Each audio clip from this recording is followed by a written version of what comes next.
Avec du fil de fer, fabriquons un anneau sur lequel on fixe un fil de coton.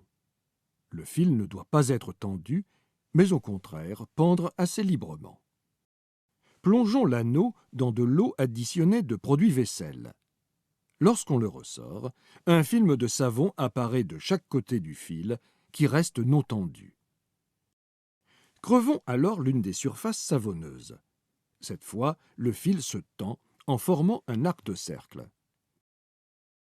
En effet, le film savonneux restant tire sur le fil pour pouvoir diminuer sa surface.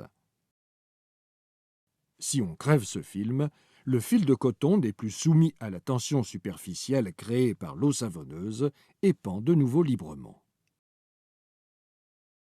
Trempons maintenant un cadre réalisé avec du fil de fer, puis posons dessus un petit barreau cylindrique. Tant qu'il y a un film savonneux de chaque côté du barreau, celui-ci est en équilibre et reste immobile. Mais dès que l'un des films est supprimé, l'équilibre est rompu et le barreau roule rapidement du côté opposé. Ici encore, c'est la tension superficielle du liquide qui, en minimisant la surface de celui-ci, entraîne le barreau.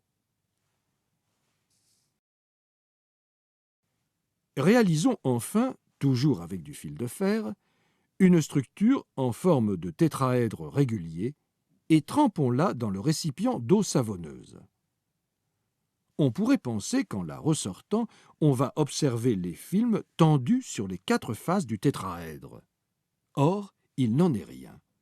Il n'y a pas 4, mais 6 surfaces savonneuses, placées entièrement à l'intérieur du tétraèdre et qui possèdent un point commun situé pratiquement en son barycentre.